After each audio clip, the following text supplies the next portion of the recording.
Mga baydiya na mga balita gikan sa Visayas ug sa Mindanao. Adunay usa ka tindera sa bakery dito sa Davao City nga namatay.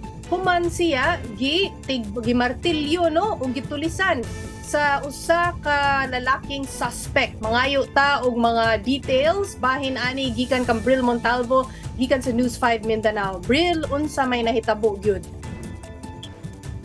Chiki, nagkadugo ug nagbuyod na sulod sa Castilla sa usa ka bakery ang usa ka 37 anyos nga babaeng tindera pasado alas 2 kaganiyang kadlawon sa barangay Matina Aplaya sa Davao City. Naila ang biktima na si alias Marie, kinsa nakahiagom og samad sa ulo. Gibunalan matud pa ang biktima og martilyo sa ulo sa suspect nga si Rene J. Bandido, 32 anyos. Sumala sa kapulisan, nanulis matud pa ang suspect sa maong bakery. Aduna pa'y komosyon nga nahitabo ay ang krimen. Tanglit misukol matud pa ang biktima sa suspect. Daling niikyas ang suspect apan nadakpan ra kini sa kapulisan human sa gipahigayong hot pursuit operation. Na-recover sa posisyon sa suspect ang martilyo nga gigamit sa krimen ug ang 1,500 nga iyang kinawat nga halin sa bakery. Sa karon, Chiki, anana sa kustudiya sa Ecolan Police Station diri sa Davao City ang suspect ug mag-atubang kini og kasong robbery with homicide. Samtang gidala na sab sa punerarya ang patayng lawas sa biktima. Chiki. Paita sa kaimtang sa biktima, pero daghan kayong salamat sa imong report, Bril Montalvo.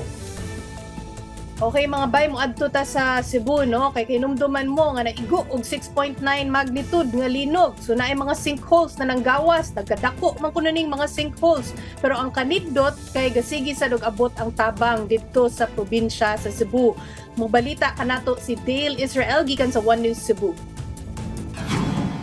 Mauni ang itsura sa natungod sa sinkhole sa Barangay Luyang sa San Remigio, Cebu. Usa ka adlaw human sa magnitude 6.9 nga linog. Apan pagkahuman sa 5 ka adlaw, ingon ani na ang makita. Nagkadako ug nagkalawong pagyud. Nalubong ang tanan nga mga kasagingan, nikuyog sa pagdahili sa yuta. Naguba na pod ang mga semento gikan sa bag-ong gihimong banyo sa kasikbit nga eskwelahan human sa paggawa sa sinkhole. Sunod nga nabalaka ang mga tagbalay, labinag nawala na ang ilang pundasyon sa ilawom.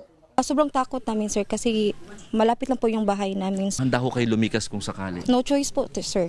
No choice po talaga. Kisa nang po kami yung mga mamatay. Ingon ang FIVOX, normal ra nga mudako ang sinkhole, labi nagpadayon pa ang mga aftershocks. So may void pa sa ilalim. So pwede pa pong lumaki yon. For example, nagkaroon pa ng mga aftershock or malakas na pag-ulan. Kaya ang nire-recommend further assessment ng Mines and Geosciences para mas ma-assess sila yung sinkhole. Sumala sa record sa San Remigio LGU, niabot na sa 36 ang mga sinkhole human sa pagtayog sa linog. Dito sa Medellin, gipadayon na ang pagdemolish sa San Ignacio de Loyola Parish.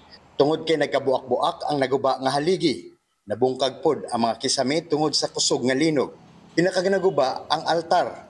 Apan makita nga wala gyud maigo og tatsa ang larawan ni San Ignacio de Loyola, Santo Niño ug sa Birhen Maria. Karon gidisplay kini sa atubangan sa nahugno nga simbahan.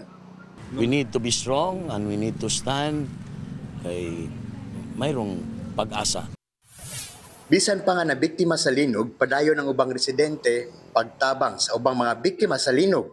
Ang ilang mga naani nga mga prutas ug utan panghatag nila sa mga tanan nga nangagi, tagailaha o volunteer.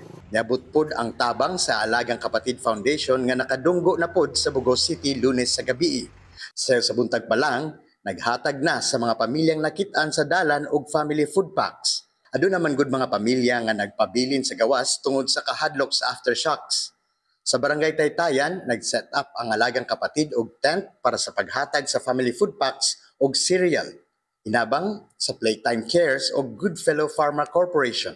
Bisan ang Cebu Pacific Air naglibre sa air freight o accommodation sa mga tabang nga gipadala sa Alagang Kapatid padung sa Cebu. Busa sigurado nga ang inyong mga donasyon makaabot yun. Para sa mga gustong mutabang, ani ang bank accounts ug na QR code nga makita. Bisan gamay o dako, sigurado nga mahatag sa tinuod nga nanginahanglan. Mga kapatid, Dale Israel, One News Cebu. Daghang salamat Dale Israel. Mga bay, magkuyog na sa taugma para sa mga balita sa Visayas ug sa Mindanao. Ako si Chicky Verhel.